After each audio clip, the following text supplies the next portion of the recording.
चलिए, आज हम क्लास 10 का परिचय चल रहा था। क्लास 2 आपको हो गया है और क्लास तीसरा आज क्लास नंबर 3 है।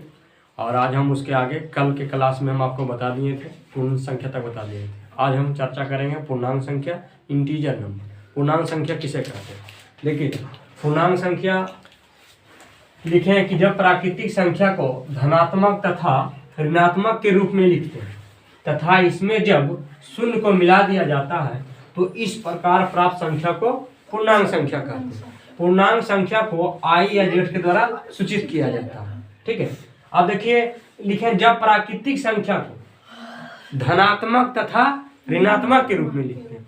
धनात्मक का मतलब प्लस, ऋणात्मक का मतलब माइनस। समझ में आ रहा? धनात्मक का मतलब प्लस और ऋणात्मक का मतलब माइनस। तो जब प्राकृतिक संख्या को धनात्मक तथा ऋणात्मक के रूप में लिखते हैं, यानी प्राकृतिक संख्या 1 से शुरू होती है और अनंत तक चलती है। तो जब प्राकृतिक संख्या तो धनात्मक में है ही, 1 से शुरू हो रहा तो प्लस में ही है।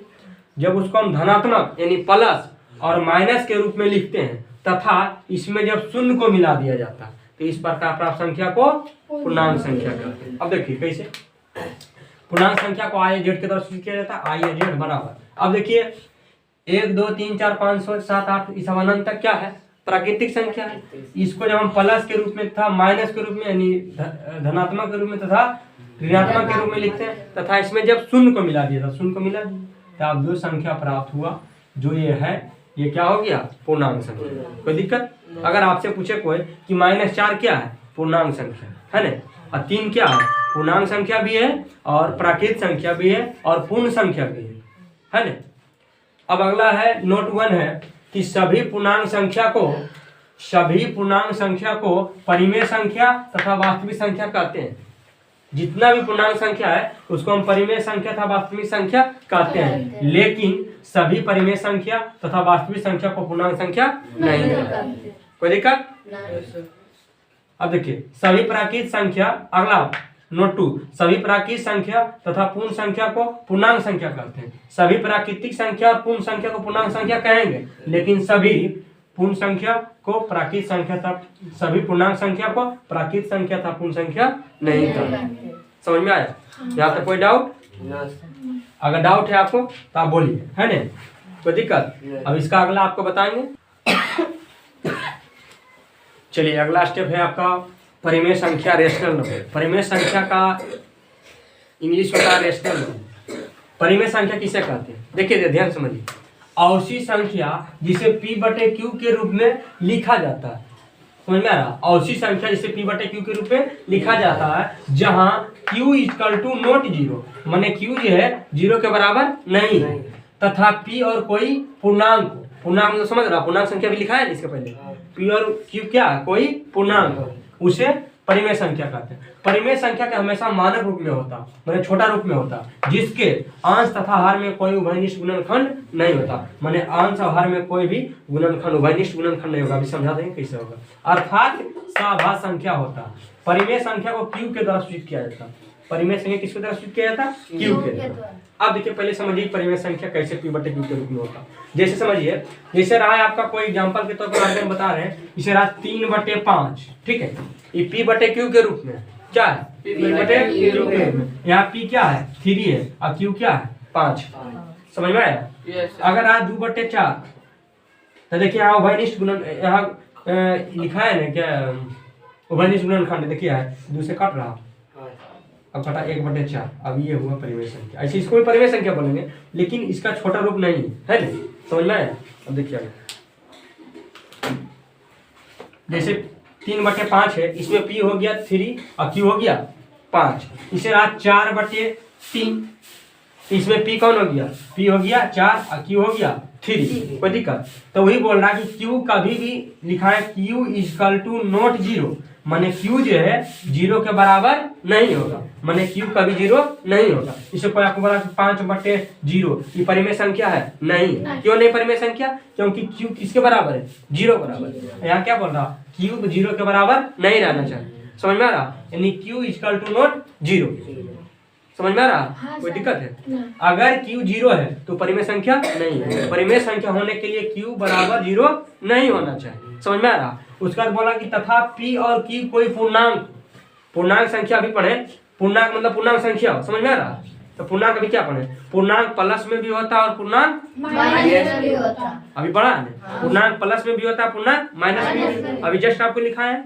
और पूर्णांक में शून्य भी है, जीरो भी है, नहीं लिखा है। जब प्राकृतिक संख्या को धनात्मक तथा ऋणात्मक के रूप में लिखते हैं तथा इसमें जब शून्य को मिला दिया जाता है तो इस प्रकार प्राप्त संख्या को पूर्णांक संख्या कहते हैं। इसका मतलब कोई भी संख्या अगर प्लस में रहेगा या माइनस में रहेगा या जीरो रहेगा तो कौन संख्या है? पूर्ण संख्या, पूर्णांक संख्या, ठीक है। इसका मतलब जीरो क्या पूर्णांक संख्या नहीं है नहीं? जीरो क्या है? पूर्णांक संख्या। तो जीरो भी एक क्या है? जीरो भी परिमेय संख्या। जीरो क्या है? परिमेय संख्या। इसे कहा है -4/2, -4/3, ये भी क्या है? परिमेय संख्या।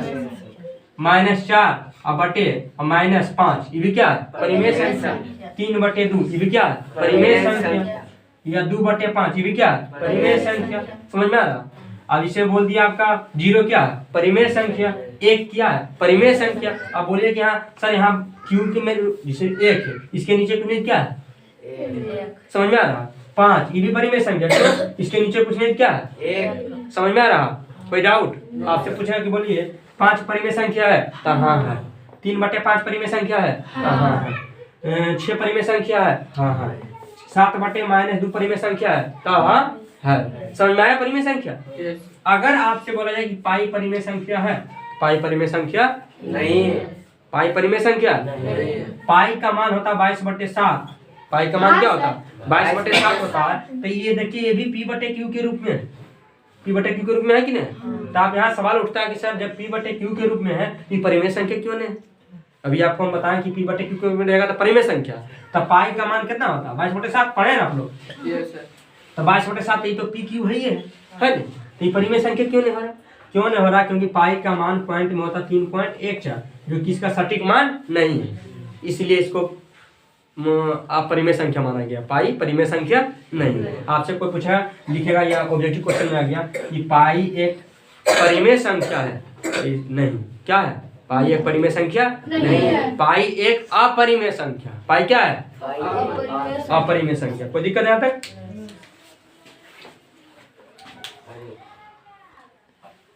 चलिए अब समझ गए। अब देखिए एग्जांपल देख लीजिए, जैसे आपको बताया गया उसमें कोई भी एग्जांपल हो जाएगा। जैसे मानिए 3/4 क्या है? परिमेय संख्या। 5 क्या है? परिमेय संख्या। -4 क्या है? परिमेय संख्या। -3/5 क्या है? परिमेय संख्या। समझ में आ रहा कि नहीं आ रहा? कोई डाउट? अब देखिए इसे जीरो भी क्या है? परिमेय संख्या। जीरो भी क्या है? परिमेय संख्या। -7/-5 भी क्या है? परिमेय संख्या। ये भी क्या है? परिमेय संख्या। समझ में आया? ETC लिख लीजिए। कोई दिक्कत? चलिए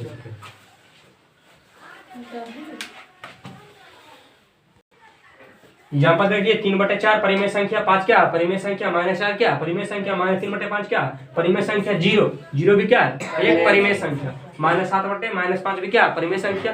पूरा डिटेल में अभी आपको समझा दिया गया। अगर डाउट है तो बोलिए। 2/5 परिमेय संख्या। ETC माने इत्यादि ऐसा कर देगा सब परिमेय संख्या। ठीक है। अब क्लास नंबर 3 आपको कर दिया गया है और क्लास 4 अगले वीडियो में मिलेगा। चलिए ओके, थैंक यू। अगर वीडियो पर कोई नए हैं तो प्लीज़ वीडियो को लाइक सब्सक्राइब जरूर करो।